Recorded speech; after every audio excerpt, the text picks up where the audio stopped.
Hello everyone, कैसे हैं सभी लोग। मैं संजीव शर्मा काव्या क्लासेस गुना के ऑनलाइन प्लेटफॉर्म से स्वागत करते हैं आप सभी लोगों का हमारी ऑनलाइन क्लास में।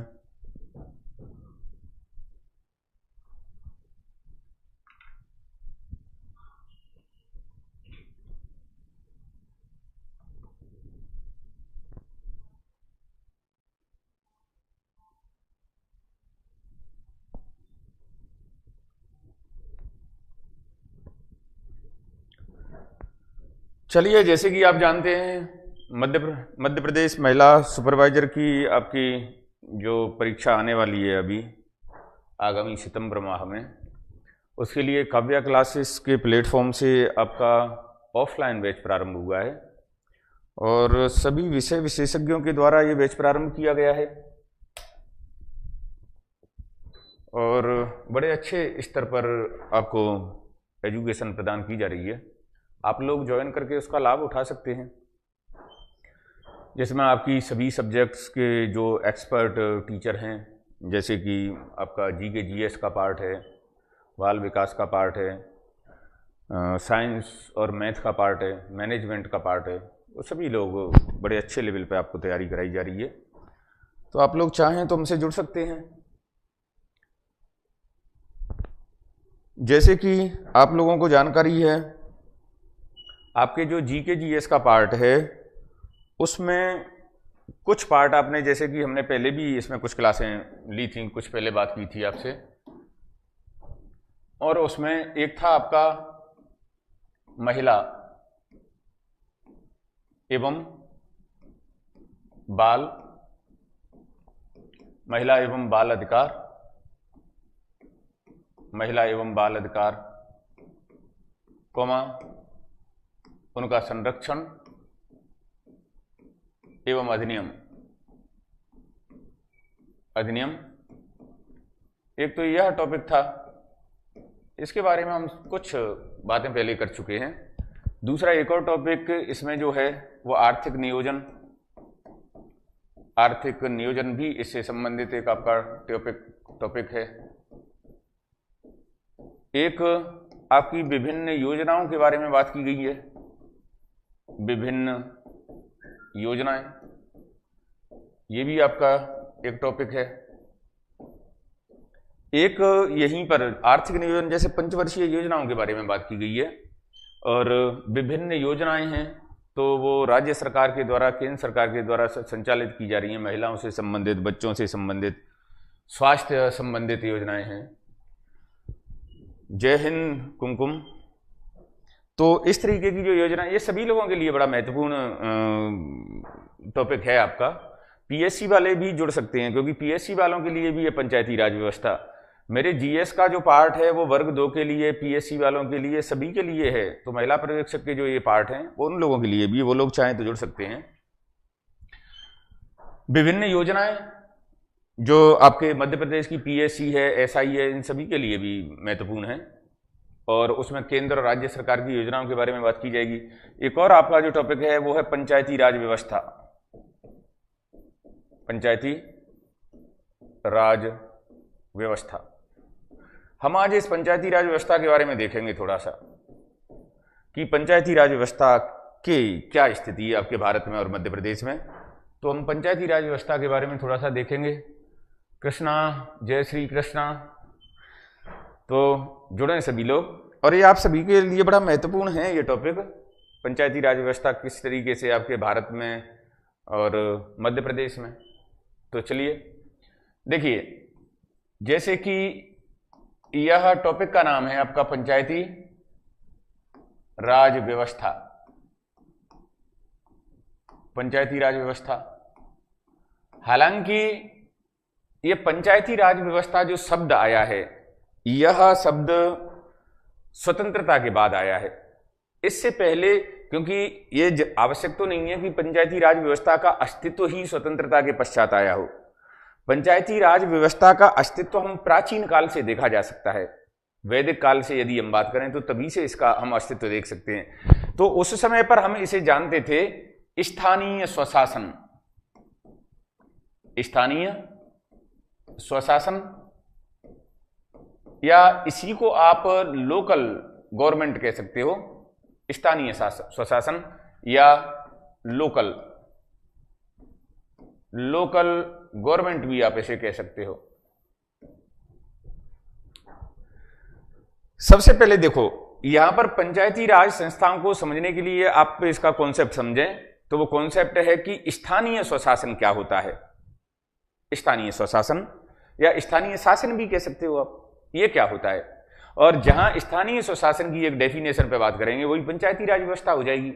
जैसे आप सुने, स्थानीय स्वशासन से तात्पर्य शासन की उस प्रणाली से है जिसके अंतर्गत लोगों को भागीदार बनाकर लोकतांत्रिक विकेंद्रीयकरण को सुनिश्चित किया जाता है या स्थापित किया जाता है, जिसमें लोग अपनी समस्याओं का स्वयं समाधान कर सकें। पहली बात, मतलब स्थानीय स्वशासन शासन की वह प्रणाली है जहां पर लोकतांत्रिक विकेंद्रीयकरण की प्रणाली में या व्यवस्था में लोगों को भागीदार बनाया जाता है। जैसे आप इसको देखिए कि हमारे भारत में जैसे विकेंद्रीयकरण की प्रणाली को अपनाया गया, तभी तो हमारे यहां पर क्या आया, संघीय सरकार बनी। हमारे भारत में आपको पता है एकात्मक सरकार नहीं है, संघीय सरकार है। और संघीय सरकार का अर्थ होता है, देखो कि एक जो सरकार है वो हमारी केंद्र स्तर पर है, केंद्र स्तर पर केंद्र सरकार। अब देखिए, अगर इस केंद्र सरकार के द्वारा हमारे पूरे भारत को संचालित किया जाता है, मतलब शक्ति का जो केंद्र है वो एक ही स्थान पर है, ये है शक्ति का केंद्र एक ही स्थान पर है, इसका मतलब यह एकात्मक प्रणाली हो जाएगी। लेकिन शक्ति को बांट दिया जाए, मतलब जगह जगह उसके केंद्र बना दिए जाए, एक केंद्र ये हो गया, ये हो गया, ये हो गया, ये है, जैसे हमारे राज्य स्तर पर, तो ये शक्ति का क्या हो जाएगा, विकेंद्रीयकरण। मतलब हमने केंद्र और राज्यों के मध्य शक्तियों का विभाजन कर दिया।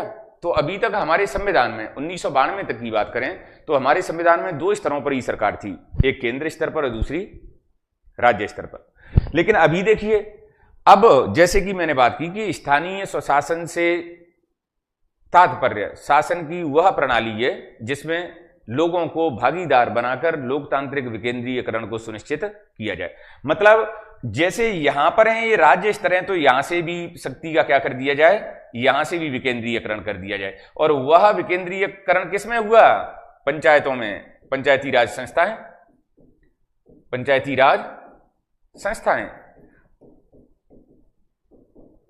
तो लोकतांत्रिक विकेंद्रीयकरण का ये हमने सत्ता को और बांट दिया। इससे फायदा क्या होगा, अब देखिए कि केंद्र स्तर पर या राज्य स्तर पर योजनाएं बनाई जाती हैं। जैसे हमारी पंचवर्षीय योजना बनाई गई, तो किसी पंचवर्षीय योजना का जो लाभ मिल रहा है, वो योजना जो बनाई जा रही है, जैसे वो केंद्र में बनाई जा रही है दिल्ली में। अब आपके यहां पर गुना के पास में कोई गांव है, अब वहां की समस्या कुछ है, क्या वो पता होगा केंद्र सरकार को, नहीं पता होगा। तो वो तो योजना जो बनाएंगी वो कॉमन योजनाएं होंगी, चाहे वह समस्या उस गांव में हो या ना हो। और यदि वही योजना पंचायत के द्वारा बनाई जाए, तो हर पंचायत में पता है कि हमारी पंचायत में, हमारे प्रत्येक गांव में समस्या क्या है। तो वो समस्याओं को पहले तो खोजेंगे, उसका फिर समाधान करेंगे। तो इससे क्या होगा कि इससे लोग अपनी समस्याओं का समाधान स्वयं कर सकते हैं। इससे राजनीतिक जागरूकता आएगी लोगों में, और यह लोगों के सशक्तिकरण का भी परिचायक है। मतलब लोग क्या होंगे, मजबूत होंगे। जब उनके हाथ में पावर आएगी, सत्ता आएगी, शक्ति आएगी, राजस्व आएगा, वित्तीय और कार्यात्मक स्वायत्तता आएगी, तो वो क्या होंगे, वो सशक्त होंगे। तो इस तरीके से आप कह सकते हो कि पंचायती राज संस्थाएं क्या हैं। और मैंने आपको जो परिभाषा बताई है, कई बार इससे संबंधित प्रश्न पूछे जाते हैं। इस परिभाषा से संबंधित आपके कई बार प्रश्न पूछे गए हैं। देखिए, इस परिभाषा के आधार पर हम यहां पर देखें जरा कि स्थानीय स्वशासन क्या है। तो शासन की वह प्रणाली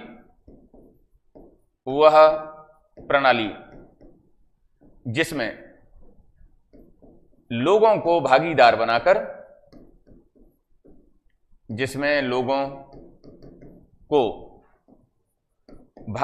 बनाकर, बनाकर लोकतांत्रिक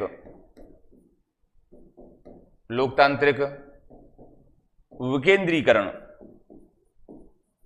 लोकतांत्रिक विकेंद्रीकरण को सुनिश्चित किया जाता है,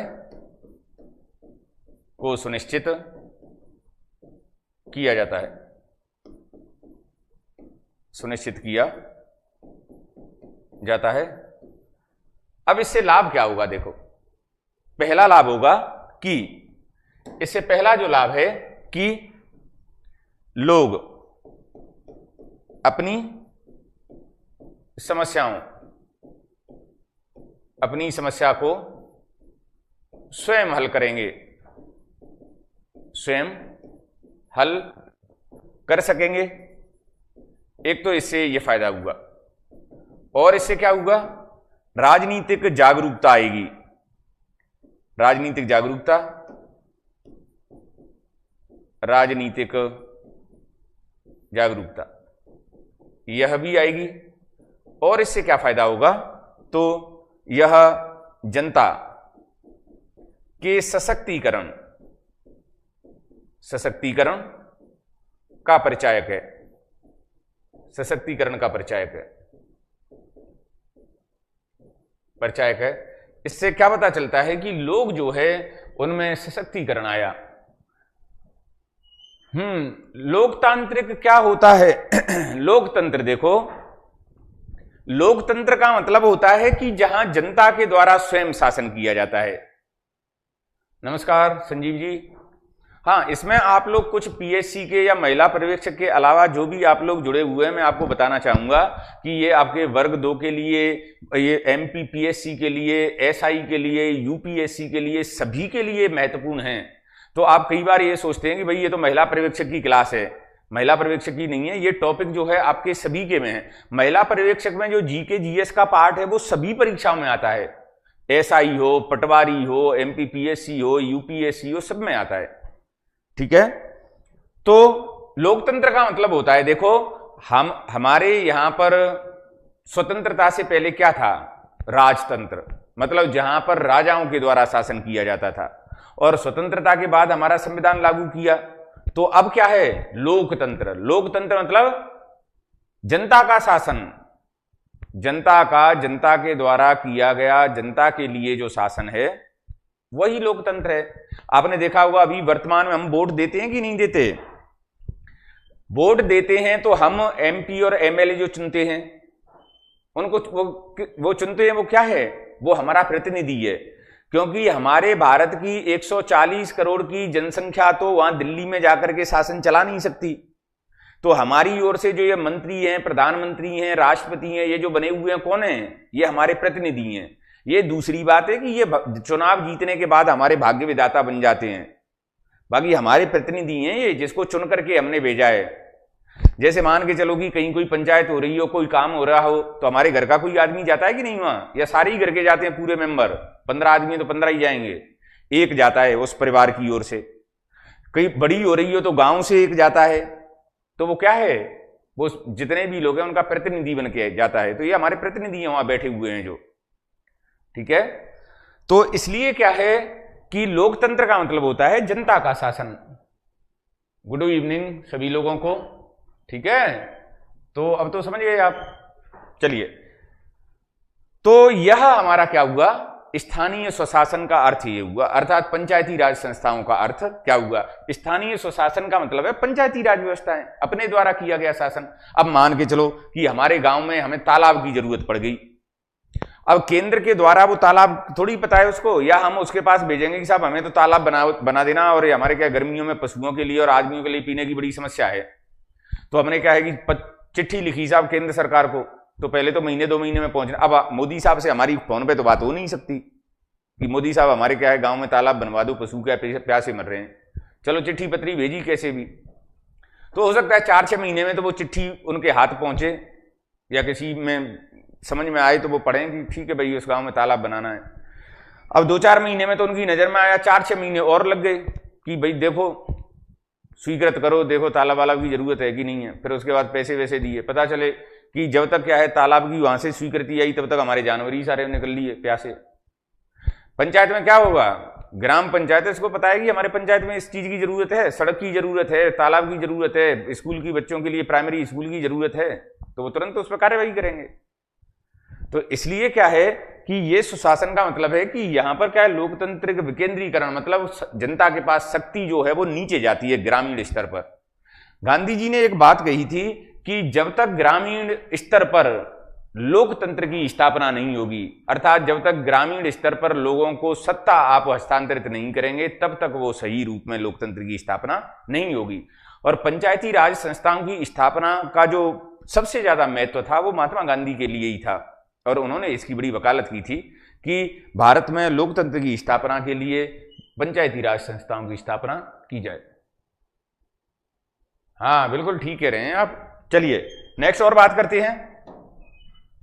एक और बात की हमने, अब इसकी ऐतिहासिक पृष्ठभूमि देखें। मतलब पंचायती राज संस्थाएं जो हैं वो आज का ही काम नहीं है। क्या हम प्राचीन काल से इनके कहीं हम बीज देखने को मिले हमें? तो वो देखते हैं हम। ऐतिहासिक पृष्ठभूमि, ऐतिहासिक पृष्ठभूमि, ऐतिहासिक पृष्ठभूमि का मतलब है कि क्या पहले जैसे हमारे यहां पर प्राचीन काल था, मध्यकाल था, उसमें भी क्या हम कहीं स्थानीय स्वशासन को देखा है हमने? क्या हमें ऐसा पता चलता है कि उस समय भी था? मतलब ये पंचायती राज संस्थाओं की तरह कोई काम होता था? तो होता था। देखो मैं आपको बताता हूं कि प्राचीन काल में बात करें हम, प्राचीन काल, तो प्राचीन काल में सबसे पहले देखिए आप वैदिक काल में, वैदिक काल, वैदिक काल आप जानते ही हैं। वैदिक काल जो है वो 1500 बीसी से लेकर, बीसी मतलब ईसा पूर्व, 1500 ईसा पूर्व से लेकर 600 ईसा पूर्व तक के समय को हम वैदिक काल मानते हैं। और वैदिक काल को भी दो भागों में बांटते हैं। एक है ऋग्वैदिक काल, मतलब जिसमें ऋग्वेद का निर्माण हुआ, और दूसरा है उत्तर वैदिक काल। जो ऋग्वैदिक काल 1500 से 1000 बीसी का समय माना जाता है, और उत्तर वैदिक काल 1000 से 600 बीसी। यस, ठीक कह रही हैं आप। तो उस समय पर देखो वैदिक काल में हमें सभा और समिति का उल्लेख मिलता है ऋग्वेद में। वैदिक काल में है आपका ऋग्वेद, और ऋग्वेद में हमें उल्लेख मिलता है सभा और समिति का, सभा एवं समिति। तो आप रोहिणी सिंह आप ठीक कह रही हैं कि उस समय पर सभा और समिति का उल्लेख मिलता है, और ये सभा और समिति में प्रत्यक्ष रूप से लोगों की भागीदारी होती थी, ये लोगों की संस्थाएं होती थी। हाँ, इनको प्रजापति की 2 पुत्रियां कहा गया है, किसमें?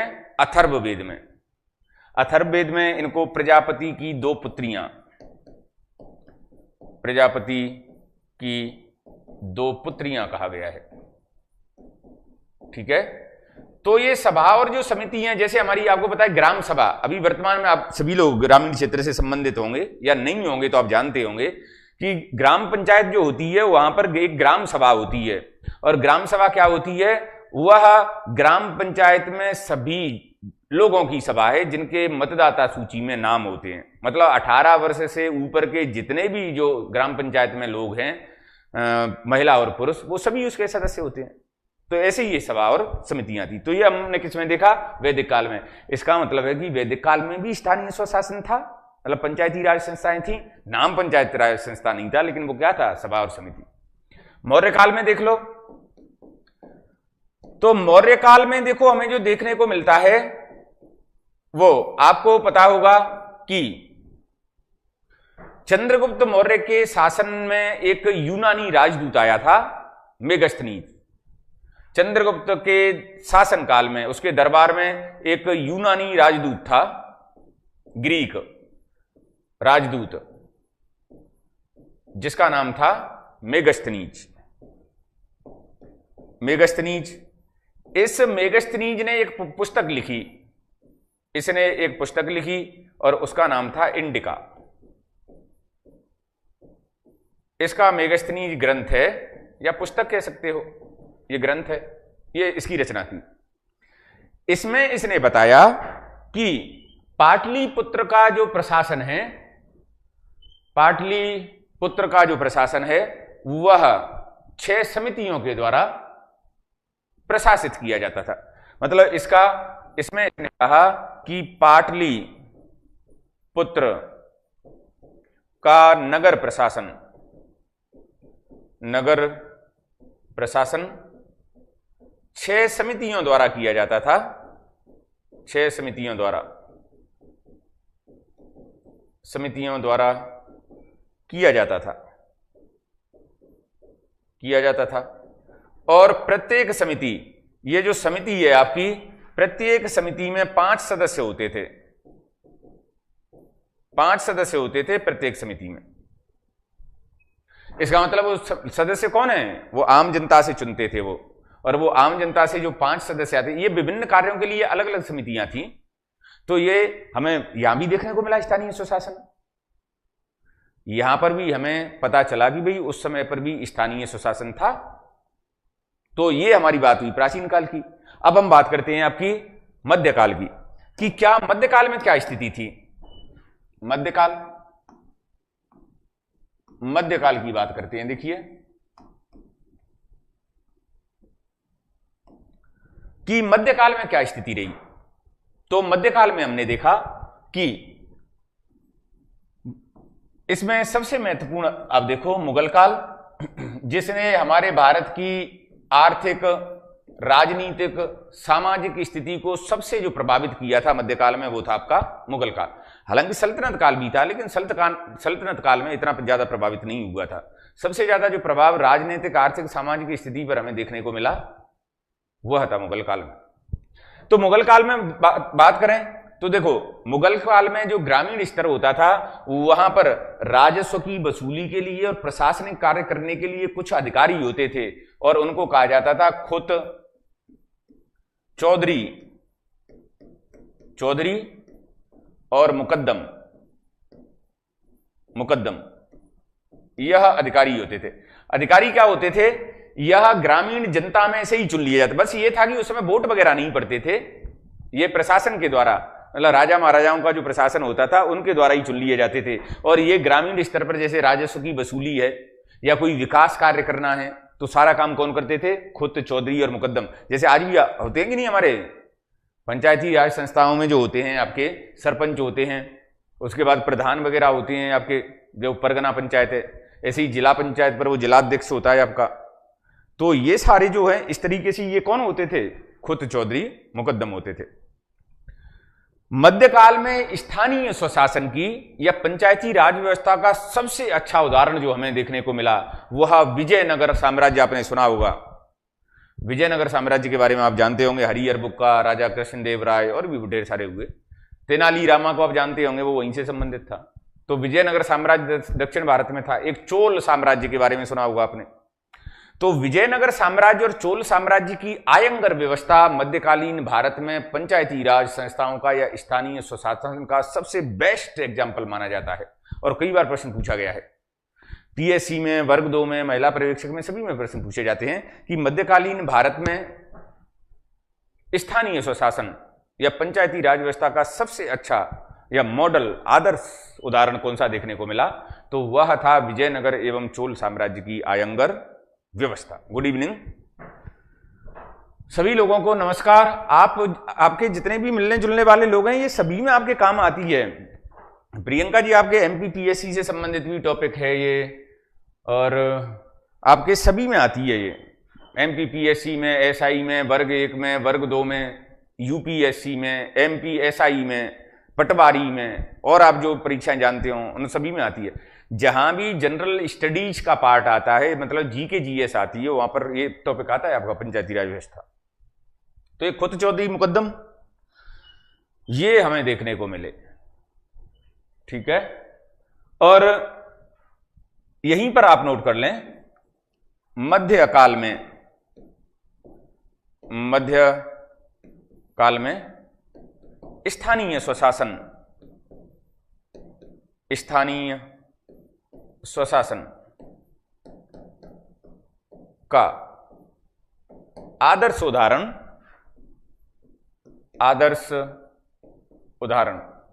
या मॉडल एग्जाम्पल हमें जो देखने को मिला, वह थी आपकी विजयनगर विजयनगर एवं चोल साम्राज्य, विजयनगर साम्राज्य और चोल साम्राज्य की आयंगर व्यवस्था, आयंगर व्यवस्था यह हमें देखने को मिली। ठीक है, तो ये हमारी मध्यकाल की बात हुई। लेकिन आधुनिक बात करें, आधुनिक पंचायती राज व्यवस्था के बीज कहां से पड़े?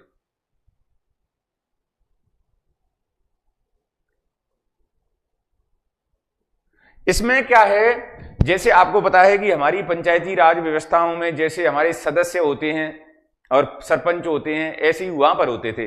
मतलब वहां पर 14 अधिकारी होते थे जो अलग अलग कार्यों के लिए होते थे और उनके साथ में कुछ अन्य सदस्य होते थे। वो सभी अपने पूरे क्षेत्र को संचालित शासन को करते थे और वह जो व्यवस्था थी वो कहलाती थी आयंगर व्यवस्था।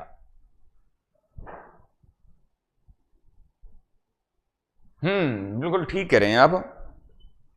तो इस तरीके से थी। आधुनिक काल की बात करें कि आधुनिक पंचायती राज या स्थानीय स्वशासन संस्थाओं का विकास कैसे हुआ, तो ये ब्रिटिश काल में माना जाता है, अंग्रेजों के समय में। क्योंकि आपको पता है कि मध्यकाल के बाद तुरंत हमारे यहां पर भारत में आपके अंग्रेज आए। 1757 में जो प्लासी का युद्ध हुआ था, उसके बाद 1764 में आपका बक्सर का युद्ध हुआ था। तो उसी समय से हमारे यहां पर अंग्रेजों का शासन स्थापित हो गया था। तो 1757 से लेकर के और 1947 में गए, तो 200 साल हमारे यहां पर शासन किया उन्होंने। तो आधुनिक पंचायती राज व्यवस्था का जो विकास माना जाता है वह ब्रिटिश शासन में माना जाता है। तो हम देखते हैं उसको। अब हम चलेंगे कि आपकी वर्तमान पंचायती राज व्यवस्था कैसे स्थापित हुई। आगे चलें आप। आधुनिक पंचायती राज, आधुनिक स्थानीय स्वशासन, आधुनिक स्थानीय स्वशासन संस्थाओं का विकास, स्वशासन संस्थाओं, आधुनिक स्थानीय स्वशासन संस्थाओं का विकास कैसे हुआ, देखिए इसके विकास को हम देखते हैं। तो इसका जो विकास हुआ वो हुआ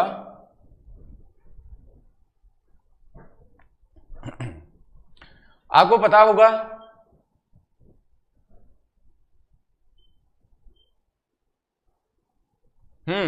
सबसे पहले हम बात करें इसमें तो 1864 ईस्वी में, देखिए 1864 ईस्वी में भारत सरकार ने,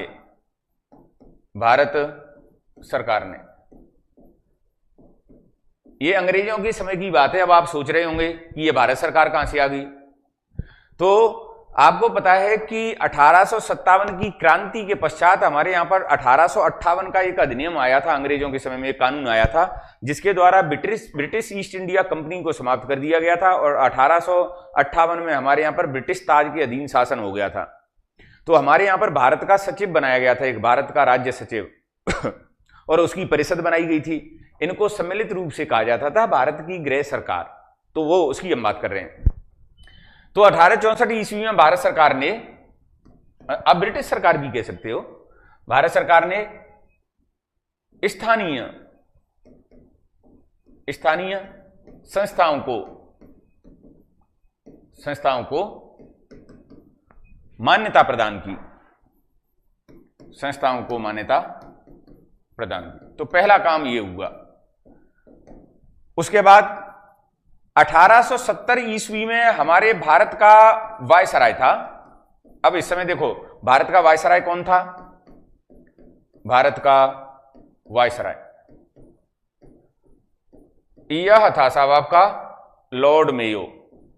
भारत का वायसराय था लॉर्ड मेयो और इसने भी एक काम किया। अब जब इनको स्थानीय वैधानिक मान्यता प्राप्त हो गई तो लॉर्ड मेयो ने इनको कार्यात्मक एवं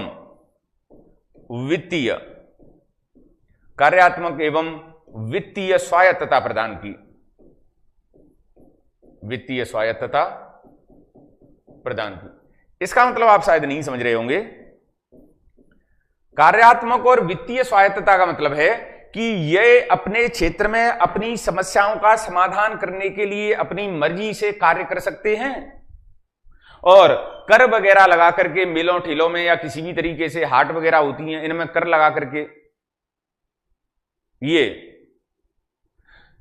राजस्व भी इकट्ठा कर सकते हैं। तो ये स्वायत्तता किसने दी? 1870 में लॉर्ड मेयो ने। और आप जानते भी होंगे कि भारत में पहली बार जनगणना जो हुई थी वो किसके शासनकाल में हुई थी? वायसराय लॉर्ड मेयो के शासनकाल में ही हुई थी। और एक राजस्थान के अजमेर में मेयो कॉलेज, एक राजकोट में काठियावाड़ कॉलेज की स्थापना की गई थी, जो राजा महाराजाओं के जो राजकुमार हुआ करते थे उनको शिक्षा प्रदान करने के लिए ये कॉलेज खोले गए थे, वो भी इसी के शासनकाल में खोले गए थे। तो ये काम हुआ। एक और महत्वपूर्ण काम हुआ जहां से खूब प्रश्न आपके पूछे गए हैं, और वो काम है, देखो उस कार्य के बारे में देखते हैं। और ये बात है साहब 1882 ईस्वी की। 1882 ईस्वी में हमारे भारत का जो वायसराय था वो था लॉर्ड रिपन। लॉर्ड रिपन, ये लॉर्ड रिपन उस समय पर हमारे भारत का वायसराय था। भारत का वायसराय।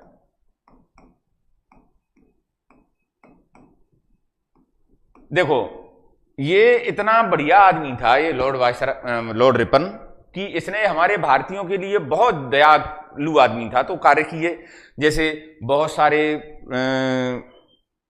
समाचार पत्रों से इसने प्रतिबंध हटा दिए। एक वर्नाक्युलर प्रेस एक्ट जो आया था, जो लॉर्ड लिटन के समय में आया था, इससे पहले उसे समाप्त कर दिया 1878 में। पंचायती राज संस्थाओं के लिए प्रस्ताव लाया। तो भारत के लिए इसे बड़ा अच्छा वो शासक बताते हैं जो वायसराय आया था। लेकिन अंग्रेज कहते थे कि भारत में जो ब्रिटिश सरकार का दुश्मन है वो कौन है? वो लॉर्ड रिपन है, क्योंकि भारतीयों के लिए अच्छे काम किए इसने। तो इसने पंचायती राज संस्थाओं के लिए देखो एक कार्य किया, और वो क्या किया कि तालुका बोर्ड, मतलब खंड स्तर पर जैसे पंचायत समितियां हैं, जो पंचायत समितियां हैं, ऐसे ही इसने क्या प्रस्ताव पारित किया कि खंड स्तर पर तालुका बोर्ड या खंड बोर्ड, खंड स्तर पर बोर्ड कहते हुए, तो तालुका बोर्ड एवं जिला बोर्ड। जिला बोर्ड जैसे जिला परिषद हैं, ध्यान रखना, ये तालुका बोर्ड पंचायत समिति और जिला बोर्ड मतलब आज की वर्तमान की जो जिला परिषद है या जिला पंचायत, जिला बोर्ड के गठन का प्रस्ताव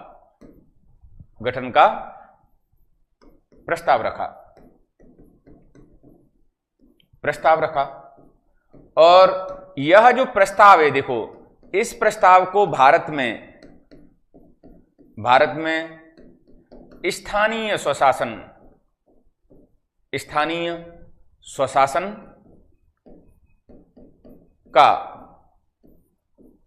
का मैग्ना कार्टा, इसे क्या कहा जाता है?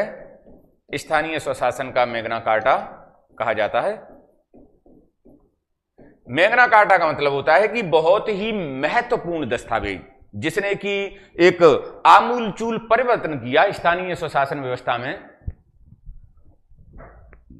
इसलिए इसने ये प्रस्ताव दिया। इसलिए लॉर्ड रिपन को, ये जो लॉर्ड रिपन है, इसे भारत में, लॉर्ड रिपन को भारत में स्थानीय स्वशासन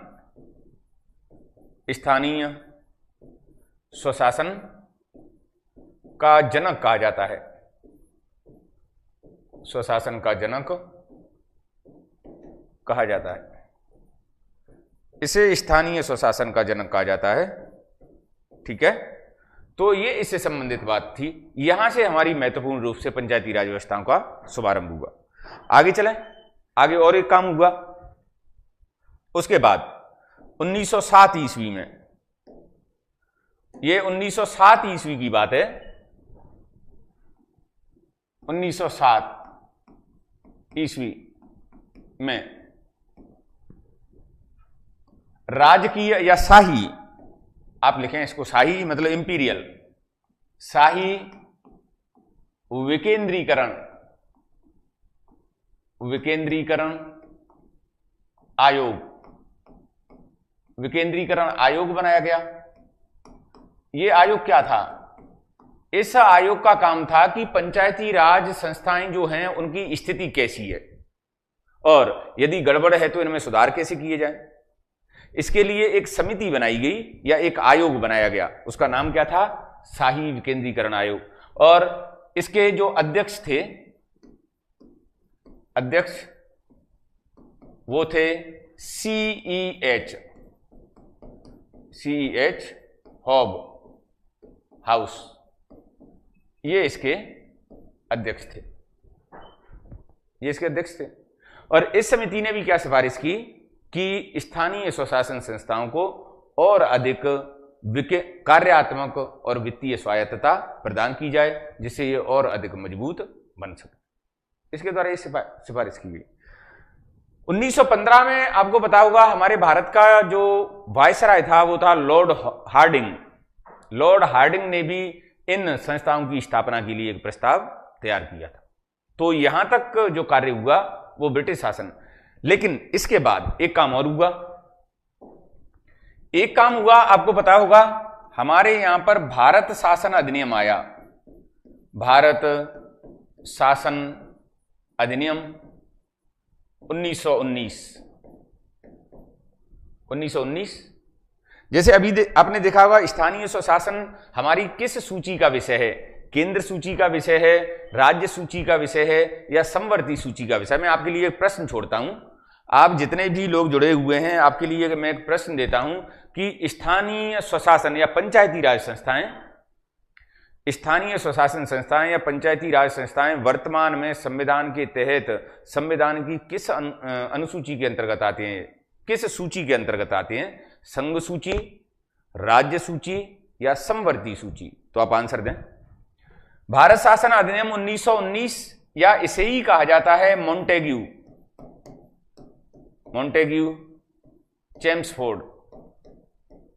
चेम्सफोर्ड सुधार भी कहा जाता है। इसे ये क्यों कहा जाता है? क्योंकि उस समय पर मॉन्टेग्यू हमारे भारत के सचिव थे और चेम्सफोर्ड हमारे भारत का वायसराय था। तो इस अधिनियम के द्वारा स्थानीय स्वशासन को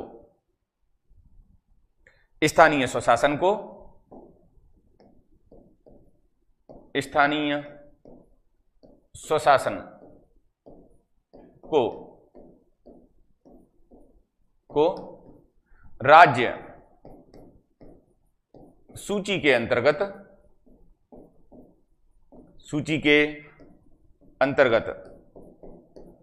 हस्तांतरित विषय का दर्जा दिया गया। विषय का दर्जा ये दिया गया। यहां पर आप लोग शायद मेरे ख्याल से अगर बड़ी सर्विस से संबंधित आप स्टूडेंट्स होंगे तो ठीक कह रही हैं आप रोहिणी जी, ये राज्य सूची का विषय है। हाँ बिल्कुल ठीक कह रहे हैं, 7वीं अनुसूची के तहत।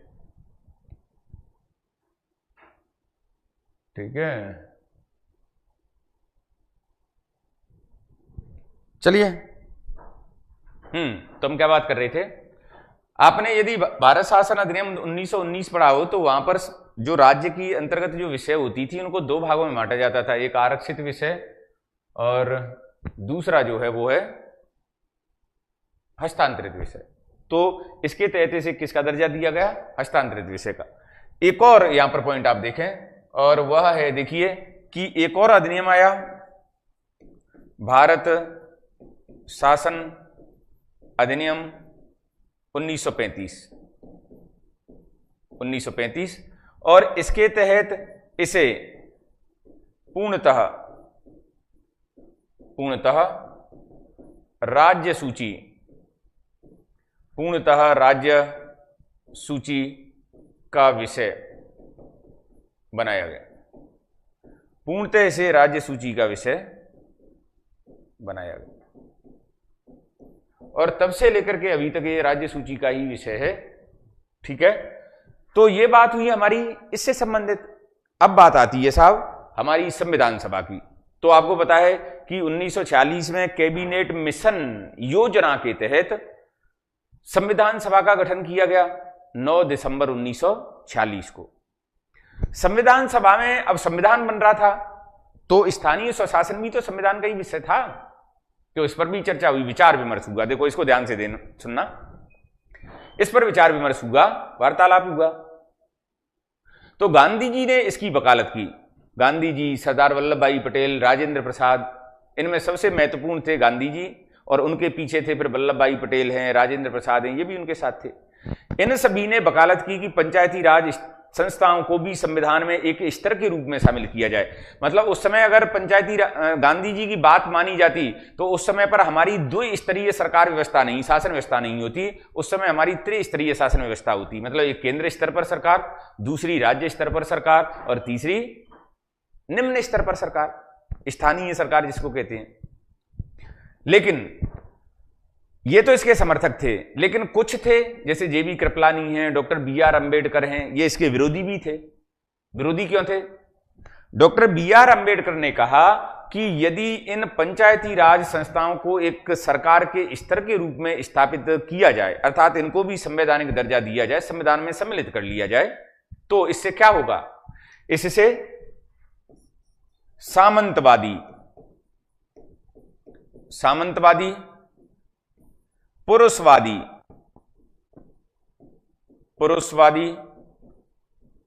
और जातिवादी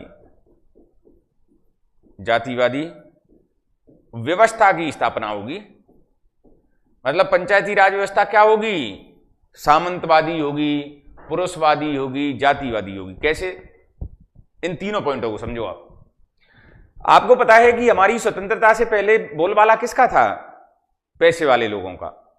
जैसे राजे महाराजे हैं, जमींदार हैं, तालुकेदार हैं, साहूकार हैं, महाजन हैं, ऐसे लोगों का बोलबाला था।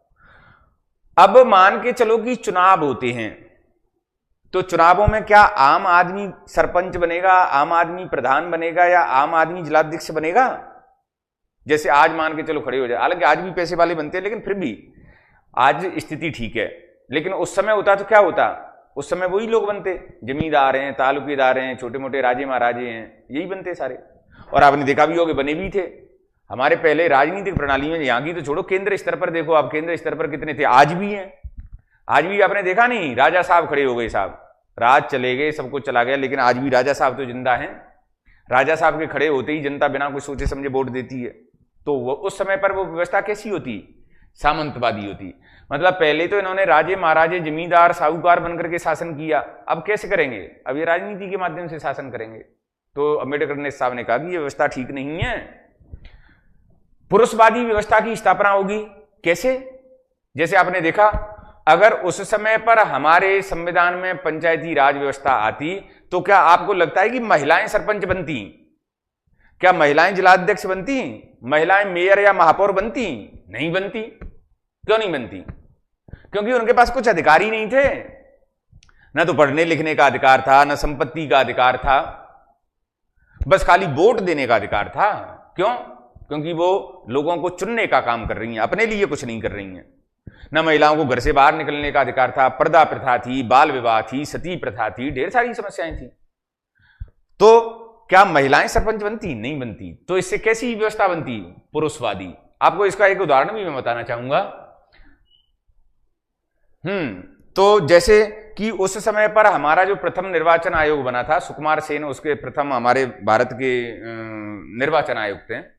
तो उस समय पर जो मतदाता सूची बनाई गई थी, उसमें महिलाओं के नाम कैसे लिखे गए थे? देखो, पुरुषों के तो नाम लिखे, लेकिन महिलाओं के रामलाल की मां, रियाज मोहम्मद की खाला, कालू लाल की पत्नी, उस फलाने की आपा, मतलब ऐसे नाम लिखे गए थे। महिलाओं के नाम तक पता नहीं थे भी कि नहीं थे, और थे तो वो बताए नहीं जाते थे। तो ये स्थिति थी। अब देखो, तो जो महिलाएं अपने पति का नाम नहीं बता सकती हैं, जैसे कि अभी चलो अभी भी फिर भी देखो, आपने अब 1992 स्वतंत्रता के लगभग 50 साल मान लो आप, 45 साल बाद भी अगर पंचायती राज व्यवस्था बनी, तो उसमें भी स्पेशली आरक्षण देना पड़ा उनको। क्योंकि अभी भी जो पुरुष हैं वो महिलाओं को अभी भी नहीं बनाएंगे, और आरक्षण नहीं होता तो क्या आपको लगता है कि अभी भी कोई महिला सरपंच बनती? नहीं बनती, अभी भी महिला सरपंच नहीं बनती। तो इसलिए क्या हुआ, ये बातें हुई। तो इन्होंने कहा, और जातिवादी, जाति आप जानते ही हैं, हमारे यहां अस्पृश्यता थी, ब्राह्मण थे, क्षत्रिय थे, वैश्य थे, शूद्र थे। उस समय की तो बात छोड़ो, आज भी कहीं ना कहीं देखने को मिलती है हमारी छुआछूत वाली, जातिवाद वाली बात। तो जब आज ये देखने को हमें मिलती है तो उस समय क्या हालात होते?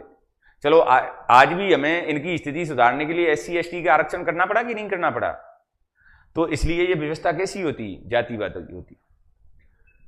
तो फिर क्या किया गया? फिर किया गया कि भाई भारत के राज्य के नीति निर्देशक तत्वों में एक प्रावधान कर दो कि जब भी भारत की स्थिति ठीक होगी तो आगे जाकर के अपने आप भारतीय लोग जो हैं वो स्वयं अपनी पंचायती राज व्यवस्था बना लेंगे। तो फिर हमने बनाई भी। 73वें संविधान संशोधन अधिनियम 1992 के द्वारा हमने पंचायती राज व्यवस्था को संविधान में अंततः शामिल कर लिया और सरकार के तीसरे स्तर के रूप में इसे स्थापित किया। तो हम आगे देखें, आगे थोड़ा सा नोट कर लें आप इसमें। संविधान में देखो इसके लिए प्रावधान कहां मिलता है हमें? संविधान में राज्य के नीति भाग 4, संविधान का भाग 4, और इस भाग 4 में क्या है? राज्य के नीति निर्देशक तत्व, राज्य के नीति निर्देशक तत्व, तत्व कह सकते हो या सिद्धांत कह सकते हो, निर्देशक तत्व या सिद्धांत। और इसमें हमने एक अनुच्छेद शामिल किया और उसमें अनुच्छेद था 40। इसमें क्या कहा गया? देखो इसमें कहा गया कि राज्य पंचायतों के गठन का प्रयास करेगा, पंचायतों के गठन का प्रयास करेगा एवं उन्हें ऐसी शक्तियां प्रदान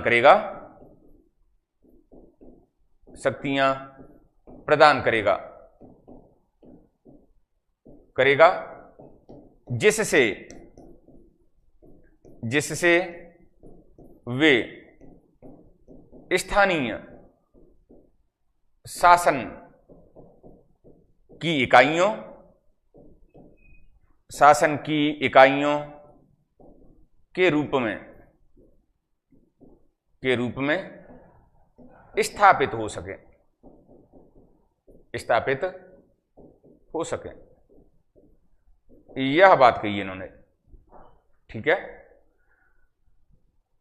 यह बात कही, लेकिन इसे मूल अधिकार में शामिल क्यों नहीं किया गया? देखो, क्योंकि राज्य के नीति निर्देशक तत्व हैं वो कैसे हैं? वाद योग्य नहीं है, अर्थात न्यायालय द्वारा परिवर्तनीय नहीं है। मतलब हम इनके लिए न्यायालय में नहीं जा सकते और हम न्यायालय से कहेगी साहब संविधान में तो प्रावधान है कि पंचायती राज व्यवस्था बनाओ, लेकिन ये सरकार बना ही नहीं रही, हम ऐसा नहीं कर सकते। जैसे मूल अधिकार में है, मूल अधिकार में कोई भी आर्टिकल आपने सारे पढ़े होंगे, मूल अधिकार में अगर किसी आर्टिकल को लागू सरकार के द्वारा नहीं किया जाता है तो हम कहां जा सकते हैं? सुप्रीम कोर्ट के पास या हाई कोर्ट के पास जा सकते हैं कि साहब सरकार इन्हें लागू नहीं कर रही है या इनका उल्लंघन हो रहा है, तो सरकार को तुरंत उस पर कार्रवाई करनी पड़ेगी, क्योंकि वो कैसे हैं? न्यायालय द्वारा प्रवर्तनीय हैं, अर्थात न्यायालय द्वारा उनको लागू किया जा सकता है। लेकिन इसको राज्य के नीति निर्देशक तत्व में, तभी तो आपने देखा होगा हमारा संविधान लागू हुआ था 1950 में, और उन आर्टिकल 45 में एक प्रावधान किया गया है कि राज्य 14 वर्ष तक की आयु के बालकों को प्राथमिक शिक्षा प्रदान करने का प्रयास करेगा। लेकिन ये हमने प्रयास कब किया? 2009 में। आपको बताए कि आज देश के संविधान के लागू होने के 50 वर्ष पश्चात, 60 वर्ष पश्चात हमने बच्चों को, अपने बच्चों को निःशुल्क मतलब शिक्षा का अधिकार दिया। तो इसे राज्य के नीति निर्देशक तत्वों में क्यों शामिल किया गया? क्योंकि राज्य की उस समय पर ऐसी स्थिति नहीं थी, आर्थिक स्थिति हमारे भारत की अच्छी नहीं थी। तो राज्य के नीति निर्देशक तत्वों में जो चीजें शामिल की गई वो इसलिए शामिल की गई कि जब देश की आर्थिक स्थिति ठीक होगी तो सरकार के द्वारा इन्हें लागू किया जाएगा, और सरकार द्वारा यदि इनको लागू नहीं किया जाता है तो इसका जवाब उसे कहां देना पड़ेगा? 5 वर्ष पश्चात जनता के बीच में देना पड़ेगा। तभी तो आपने देखा होगा कि हमारे यहां पर जो चुनाव होते हैं तो उन चुनावों में सरकार का घोषणा पत्र होता है कि नहीं? सरकार के दावे और वादे होते हैं, हम बच्चों के लिए ये करेंगे, हम महिलाओं के लिए ये करेंगे, हम पुरुषों के लिए ये करेंगे, हम ये स्कूल खोलेंगे, हम ये अस्पताल खोलेंगे, हम किसानों के लिए ऋण माफ करेंगे, हम बेरोजगारों के लिए भत्ता लाएंगे। कहा जाता है कि नहीं कहा जाता? तो ये जो दावे और ये वादे किए जाते हैं, अब पूरे हो या ना हो वो तो आपको हिसाब किताब देखना पड़ेगा, लेकिन मैं तो आपको बता रहा हूं कि वो इसलिए वो किसके अनुसार किए जाते हैं? वो किए जाते हैं राज्य के नीति निर्देशक तत्वों के संबंध में।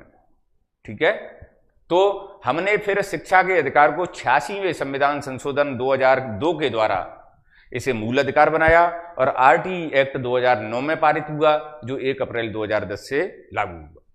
ठीक है, तो ये इस तरीके से हमारे संविधान में इनको प्रावधान किया गया। हम इसी क्लास को आपकी आगे बढ़ाएंगे कल। मेरे ख्याल से आपको पढ़ने में अच्छा लगा होगा। अगर आज की क्लास आपको अच्छी लगती है तो अपने दोस्तों में थोड़ा सा इसको भेजबाज दिया करो कि भाई कुछ लोग जुड़ जाया करो। और ये आप सभी लोगों के लिए आवश्यक है, महिला पर्यवेक्षक के साथ साथ। और मैं आपको सूचना दूं कि हमारे महिला पर्यवेक्षक का एक बहुत ही बढ़िया बैच जुड़ गया है, जो भी क्या है, माता बहनें बेटियां जो भी हैं वो सभी आए। हमारा एक बढ़िया बैच है आपका ऑफलाइन बैच, आप उसको ज्वाइन कर सकते हैं। ठीक है, एक पीएससी का हमारा बैच चल रहा है, हमारी सोशल रेस्पॉन्सिबिलिटी के तहत आपके लिए वो बैच है, और वो लगभग आपके लिए फ्री ऑफ कॉस्ट ही है। तो आप आकर के उस बैच को हमारे साथ, एमपीपीएससी का आपका बहुत शानदार बैच है जिसमें हम फाउंडेशन कोर्स करा रहे हैं। जैसे मैंने आज आपको पढ़ाया ऐसे ही मैं पीएससी बैच को पढ़ाता हूं, और उसमें हमारा फाउंडेशन बैच है साल भर का, और अगले साल हम उसमें आपको बिठाएंगे। प्री मेंस की पूरी निःशुल्क तैयारी है, उसमें हम आपको स्टडी मटेरियल वगैरह है, मैगजीन्स है, न्यूज़पेपर्स हैं, सारी चीज प्रोवाइड करते हैं। ठीक है, और ठीक है, आपकी अगली क्लास बाल विकास की आने वाली है राकेश सर की, तो आप सभी लोग उसको लेना। चलिए नमस्कार, मैं कल मुलाकात करूंगा आपसे इसी समय शाम 6 बजे। तब तक के लिए सभी को नमस्कार, धन्यवाद।